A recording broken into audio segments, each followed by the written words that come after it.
Kelas 6B, semangat pagi. Pagi, pagi, pagi, jeng, jeng, jeng. Selamat pagi. Pagi, pagi, pagi, luar biasa. Alhamdulillah, kalian masih semangat di pagi-pagi yang sedikit panas. Kita akan, seperti biasa, kita akan mengadakan literasi di taman. Dan untuk hari ini kita akan membacakan cerita tentang cerita rakyat asal dari Jawa Tengah. Kalian bisa buka halaman 35. Silakan dibuka semuanya. Sudah pegang bukunya kan? Ya. Halaman 35. Apa judulnya, Alvin? Asal mula huruf Jawa. Iya, asal mula huruf Jawa. Untuk itu kalian simak, kalian baca dalam hati sambil mendengarkan teman kamu yang akan membaca. Siapa yang berani baca di depan?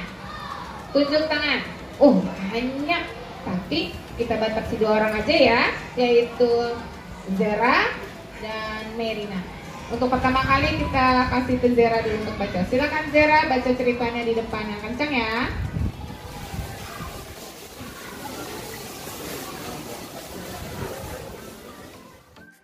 Asal mula huruf Jawa. Cerita dari Jawa Tengah.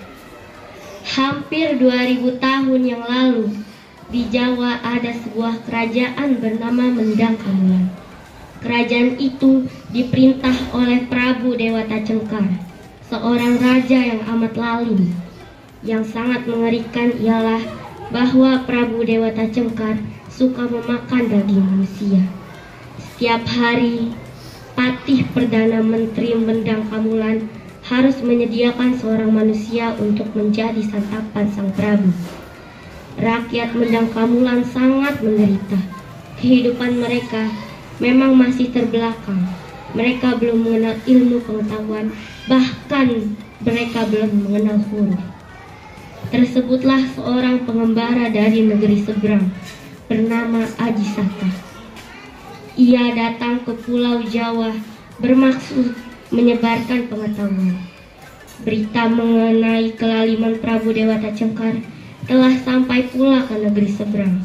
Karena itu, Aji Saka bermaksud pula untuk menolong rakyat Mendang Kamulan dari kesewenang-wenangan. Ia diikuti oleh 2 pengiringnya, ialah Dora dan Sepada. Aji Saka akan pergi ke Mendang Kamulan tanpa membawa senjata. Ia meminta Sembada tinggal di daerah pegunungan Kandeng dengan menjaga keris pusakanya. Dora diperintahkan untuk mengikutinya. Kelak aku sendiri yang akan mengambil pusaka ini. Jangan sekali-kali kamu berikan kepada orang lain, pesan Aji Saka. Sembada berjanji untuk menjunjung tinggi perintah itu. Setelah sampai di Mendang Kamulan, Aji Saka segera ingin menghadap Prabu Dewata Cengkar. Patih Mendang Kamulan mencegahnya. Ia merasa kasihan bahwa pemuda setampan itu akan mati menjadi santapan rajanya. Akan tetapi, Aji Saka berkeras hati untuk menghadap. Katanya, Paman Patih tidak usah khawatir.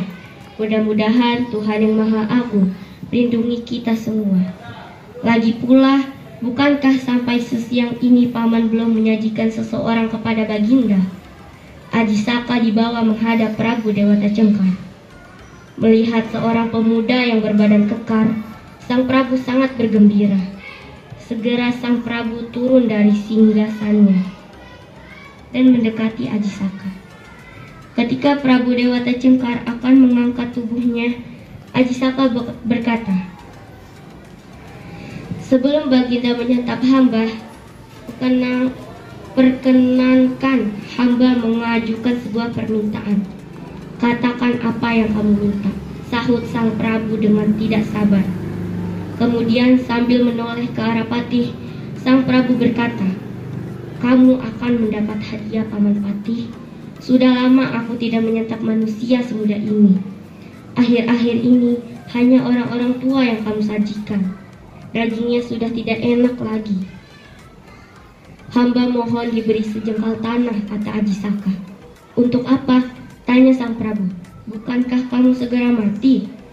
Sepeninggal hamba, tanah itu dapat ditempati oleh kerabat hamba. Dan lagi, tanah yang hamba minta tidak luas. Apakah seluas alun-alun atau seluas desa? Tanya sang Prabu. Hanya seluas ikat kepala hamba, jawab Ajisaka. Hahaha, Prabu Dewata Cangkar tertawa tergelak. Konon jika Prabu Dewata Cangkar tertawa, suaranya akan menggelegar, seperti suara garu. 1000 kali luas ikat kepalamu akan kuberi. Sambungnya. Ajisaka mulai mengurai ikat kepalanya. Ia memegang salah satu ujungnya.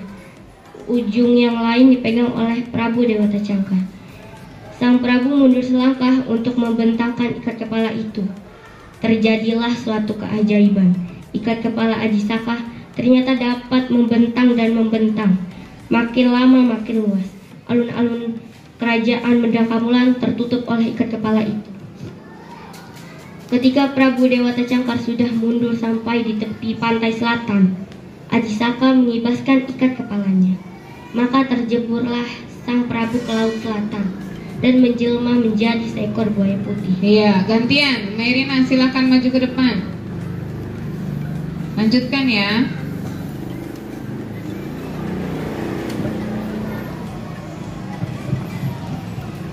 Rakyat Mendangkamulan sangat bersukacita. Mereka telah bebas dari keangkaramurkaan. Maka Ajisaka diangkat menjadi Raja Mendangkamulan. Bergelar Prabu Ajisaka, Prabu Ajisaka memerintah dengan adil dan bijaksana. Sang Prabu juga berusaha agar rakyatnya menjadi pandai. Rakyat diajari bercocok tanam, membuat saluran air, membangun gedung, memajukan perdagangan, mengembangkan pelayaran, dan berbagai ilmu pengetahuan lain. Lebih daripada itu, di Mendangkamulan tidak ada lagi kesewenang-wenangan, rakyat hidup aman dan tentram. Pada suatu hari, Prabu Ajisaka ingat bahwa keris pusakanya tertinggal di lereng Gunung Kendeng. Maka Dora diperintahkan untuk mengambil keris pusaka itu. Prabu Ajisaka berpesan, katakan kepada Sembada bahwa aku memerintahkan kamu menjemput keris pusaka itu. Ajaklah Sembada kemari. Setelah bertemu dengan Sembada, Dora menceritakan semua kejadian di Mendangkamulan.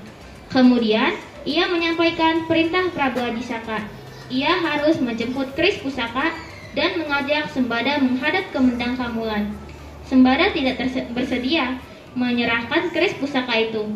Katanya, bukankah dulu Raden Ajisaka berjanji untuk mengambil sendiri keris pusaka ini? Aku juga mendapat pesan untuk tidak menyerahkan keris ini kepada orang lain. Memang benar, ujar Dora, tetapi pada saat ini Baginda sangat sibuk. Banyak urusan kerajaan yang harus diselesaikan. Karena itu, akulah yang diutusnya untuk mengemban tugas seorang raja. Sembada tetap tidak mau menyerahkan keris pusaka itu. Ini menyebabkan Dora menjadi marah. Ingat, katanya, aku adalah duta Baginda dan aku wajib menjalankan segala perintahnya. Aku juga abdinya, saut Sembada. Aku pun wajib menjalankan segala titahnya.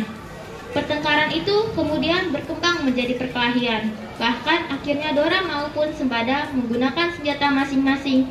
Keduanya sama-sama sakti. Setelah lama bertarung, Dora dan Sembada bersama-sama gugur. Tidak ada yang kalah dan tidak ada yang menang. Prabu Ajisaka yang telah lama menunggu-nunggu kedatangan kedua abdinya menjadi tidak sabar.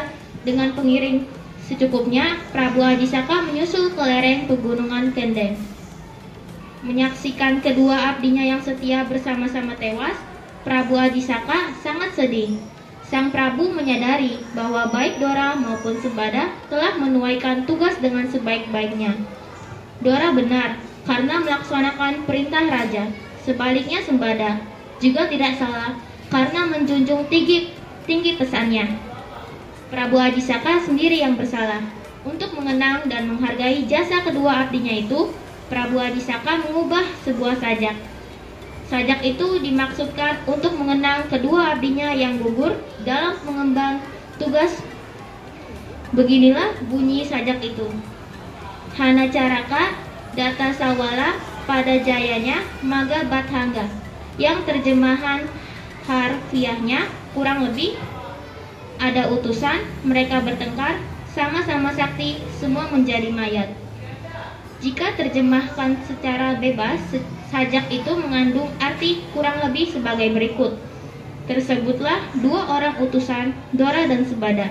Mereka terlibat dalam suatu pertengkaran dan kedua-keduanya merasa benar. Karena kedua utusan itu sama-sama sakti, maka mereka gugur bersama-sama. Prabu Ajisaka memerintahkan rakyatnya menghafalkan sajak itu.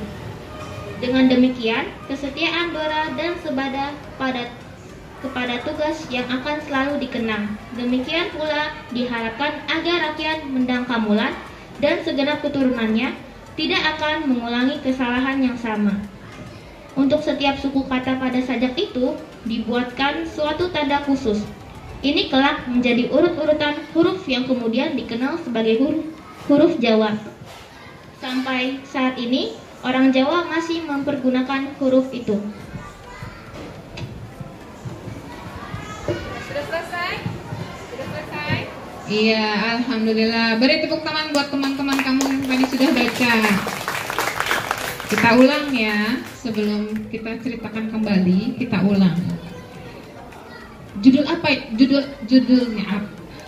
Cerita yang kamu baca judulnya apa? Asal mula huruf Jawa. Nanti setelah ini akan Ibu suruh kalian, diantara kalian, untuk menceritakan kembali apa yang telah kalian baca dan apa yang telah kalian dengar dari teman kamu baca tadi. Nah, untuk menceritakan kembali tidak perlu persis seluruh kata yang ada di buku, tapi cukup hanya inti-inti ceritanya saja. Setelah inti ceritanya kamu dapat, kamu rangkai pakai kalimat sendiri. Tidak usah pakai kalimat persis sama di buku, nggak apa-apa. Yang penting inti ceritanya. Oke, coba kita ulang ya. Pertama, ceritanya tentang kerajaan Mendang Kamulan. Punya raja namanya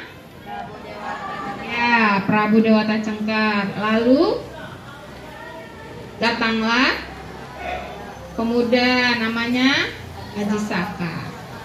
Terus Ajisaka ngapain? Iya, Ajisaka ternyata mau jadi santapan Prabu Dewata Cengkar. Tapi sebelum dia disantap, sebelum dia dimakan, Ajisaka meminta permohonan. Minta apa? Sejengkal tanah seluas ikat kepalanya. Lalu ketika Ajisaka membuka ikat kepalanya, ternyata ikat kepalanya ternyata tidak kecil, tidak cuma sejengkal, tapi justru sampai ke pantai Laut Selatan. Ketika sampai di Laut Selatan, dia kibaskan ikat kepalanya, pinter. Lalu ketika dia kibaskan, Prabu Dewata Cengkarnya tercebur ke pantai Laut Selatan dan menjelma menjadi buaya putih. Sudah sampai situ doang ya? Oh enggak, lanjut. Setelah Prabu Dewata Cengkarnya meninggal, maka Ajisakalah yang menjadi Raja Mendang Kamulan.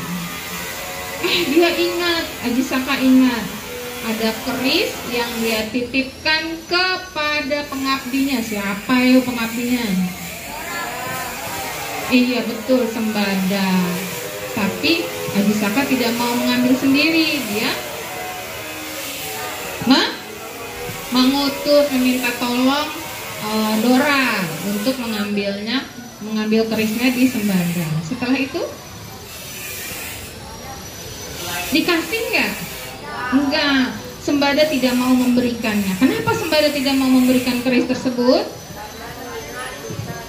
Ayo, tunggu sebentar. Kenapa Sembada tidak mau memberikan keris tersebut? Ayo, kamu Sandi aja deh. Kenapa tidak mau memberikan, yang baca tadi, ingat berarti. Kenapa Sembada tidak mau memberikan kerisnya tersebut? Karena Adisaka memerintahkan Sembada untuk tidak memberikan ke siapa-siapa karena Adisaka sendiri yang akan mengambilnya. Ya, tidak mau kasih. Kenapa? Soalnya Adisaka sudah memerintahkan saya untuk tidak memberikan keris tersebut kepada siapapun kecuali Adisaka sendiri yang mengambilnya. Akhirnya terjadi perkelahian, pertempuran antara Dora dan Sembada. Siapa yang menang? Tidak ada. Keduanya akhirnya tewas mati. Ketika Adisaka menunggu lama, dia datanglah ke tempat tersebut. Di mana tadi pusakanya? Di puncak Gunung Kendeng. Terus, ternyata sudah meninggal dua-duanya. Akhirnya Adisaka membuat sebuah sajak. Apa bunyinya? Jessica sebutin. Hana Caraka Datasawala pada jayanya Magabathama. Iya, yang artinya adalah Lisna, baca Lisna. Ada utusan mereka bertengkar sama-sama sakti sama menjadi mayat. Iya. Lalu sajak tersebut dibuat oleh Adisaka untuk mengenang kedua pengabdinya yang benar-benar setia. Dan sampai saat ini setiap suku katanya dijadikan sebagai huruf Jawa. Ngerti ya? Nah, Ibu sudah kasih kisi-kisinya, Ibu sudah kasih inti-intinya. Sekarang giliran kalian untuk menceritakan kembali. Siapa yang berani menceritakan kembali? Banyak. Oke, sekarang Adam, dan setelah Adam menceritakan nanti Sorti yang maju ya. Oke, siap Adam? Silakan maju ke depan tanpa bawa buku.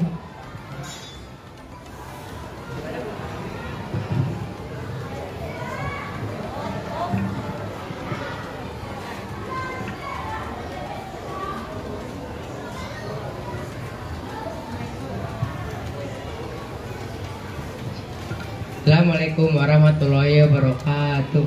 Waalaikumsalam warahmatullahi wabarakatuh. Pada suatu hari hiduplah di kerajaan Mendang Kamulan. Hiduplah seorang raja yang bernama Prabu Dewata Cengkar. Prabu Dewata Cengkar dikenal sebagai orang yang alim, tapi dia suka memakan daging manusia. Pada saat itu datanglah seorang pengembara dengan dua muridnya, yaitu Dora dan Sembada. Sembada diutus untuk menjaga kerisnya di lereng Kendeng. Lalu Dora diutus untuk mengikut Adisaka. Adisaka tidak lama kemudian menghadap ke Dewa Cengkar. Lalu Dewa Cengkar turun dari singgasananya dan ingin memakan Dewa Adisaka. Tapi Adisaka meminta kepada Dewa Cengkar, yaitu meminta tanah sejengkal dan seluas ikat kepalanya. Lalu Dewa Cengkar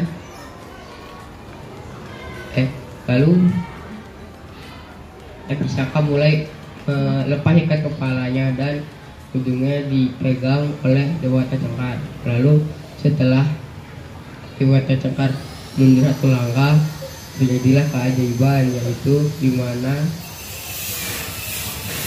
ikat kepala tersebut dapat meluas dan hingga menutupi alun-alun desa.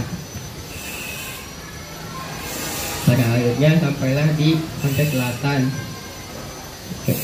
Akhirnya Adisaka pun mulai mengibaskan ikat kepala tersebut, lalu lewat Cengkar tersebut ke dalam pantai selatan, kan menjelma menjadi buaya putih. Sekian, Assalamualaikum warahmatullahi wabarakatuh. Waalaikumsalam. Benar tidak?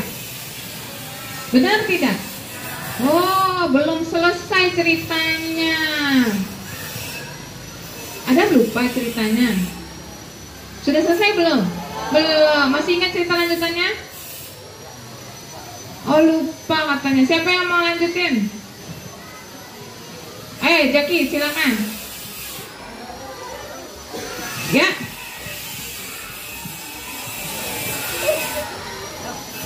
Surti.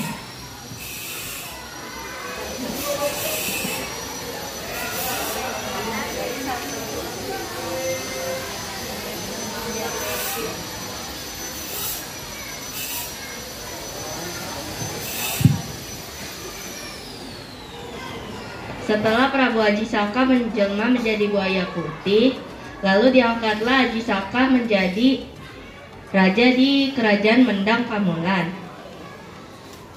Setelah menjadi raja, Aji Saka mengingat bahwa ia menitipkan keris kepada Sembada. Lalu setelah itu Aji Saka mengutus Dora untuk mengambil keris yang ada di Sembada. Setelah Dora sampai di tempat Sembada, Ya. Sembada tidak mau memberikan kerisnya karena mengingat perintah yang diberikan oleh Aji Saka.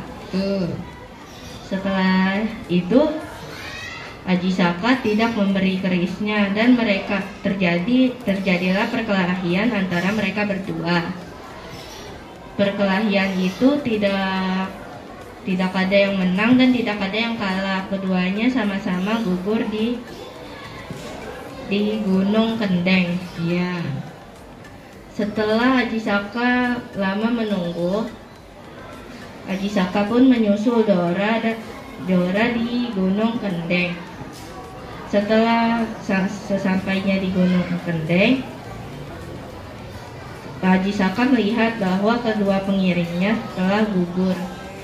Setelah itu Aji Saka membuat huruf Jawa yang sajak Jawa yang berbunyi Hanacaraka Data Sawala pada jayanya Maga Batangan, yang artinya, ayo ingat, bantu temannya, bantu. ada utusan mereka bertengkar sama-sama sakti, mereka menjadi mayat. Iya betul. Lanjut. Untuk mengenang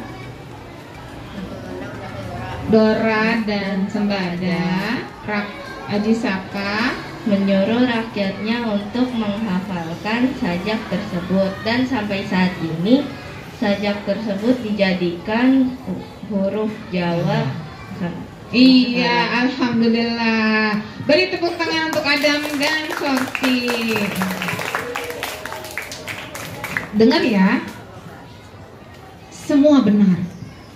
Kenapa? Kita baru baca, kita langsung cerita, semua benar. Yang tidak benar apa? Jika tidak mau mencoba.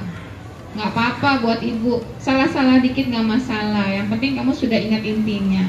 Nah, sekarang karena kita sudah menceritakan kembali, sekarang tugasnya adalah kalian ingat-ingat ceritanya, ingat judulnya, ingat tokohnya siapa saja, di mana latar ceritanya, kapan waktu ceritanya berlangsung, dan sifat-sifat dari tokohnya tersebut apa aja. Kalian tulis di selembar kertas, kumpulkan, tapi tidak di sini. Kita duduk di atas, kita masuk ke kelas, kamu tulis tugasnya baru dikumpulkan. Oke? Iya. Untuk sekarang literasinya sudah cukup sekian. Kalian sudah cukup bagus, sudah mau mencoba. Dan kita akhiri dengan mengucapkan Assalamualaikum warahmatullahi wabarakatuh.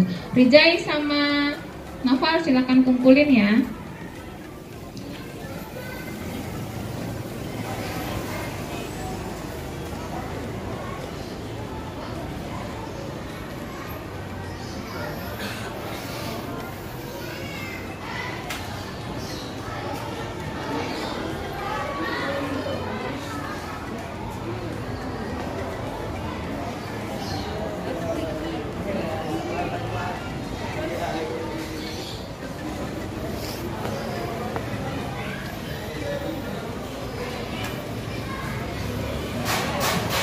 Yang bagian sini anak laki silakan masuk ke kelas. Ayo, bertengku. Masuk ke kelas, langsung naik ke atas ya.